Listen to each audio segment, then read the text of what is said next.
Today I'm telling you another spooky Palestinian story about ghouls. It's called Lady Tatar. Three sisters each have a hen. The older two kill their hens and eat them, but the third one doesn't kill hers because she's like, I can just eat the eggs it produces and it will last longer. And the older sisters get jealous that she thought of this. So one day while the third sister's out, the other two take her hen and drop it in the well of a ghoul. When our girl finds out what they did, she goes to the well, climbs down, and starts looking for her hen. But then she notices that there's dirty laundry everywhere and it's a big mess, so she cleans the place up. She never does find her hen, and she's about to climb out when the ghoul comes home, so she quickly hides. But the ghoul comes in, he's like, who's been cleaning my house? I smell a human. She's scared to come out, but then he's like, hey, for real, I'm grateful you cleaned my house. If you come out, I won't kill you. And she trusts him, so she comes out and says, it was me. And he's like, oh, you want to stay here and be my daughter? She figures that's better than living with her crappy sister, so she lives with him, and she's really happy for a while. Every day she leaves the well to go comb her hair in the sun, and then the king's geese, specifically, come and visit and say, hey, that ghoul's just fattening you up to eat you. So she starts losing weight, and then the ghoul's like, why are you losing weight? Well, the geese said you were fattening me up to eat me.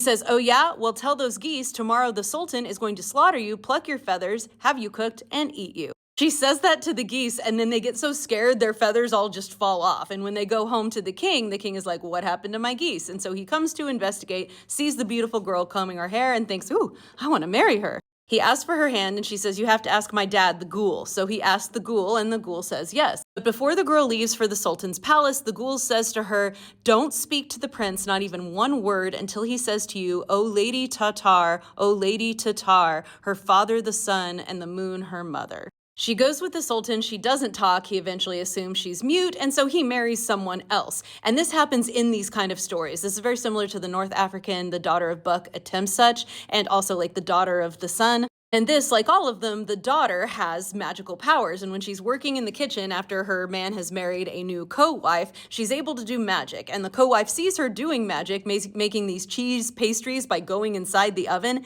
She tries to go inside the oven, and she burns up and she dies. This happens 2 more times, that the new wives the Sultan marries die trying to emulate our girl who is magical. Besides being able to go into the stove and not die, she can just tell flour, come here, or water, come here. And one day the king spies on her when she's telling them to do all those things, and then she says, oh, if only my husband were to say, oh, Lady Tatar, her father the sun, her mother the moon, he would relieve us all. So he comes in, he says the magic words, and now she can talk to him again. And they lived happily ever after. One way to read this is that a husband needs to learn to communicate with his wife in a way that works for her in order for them to have a good relationship. And eventually mutual understanding and harmony prevail.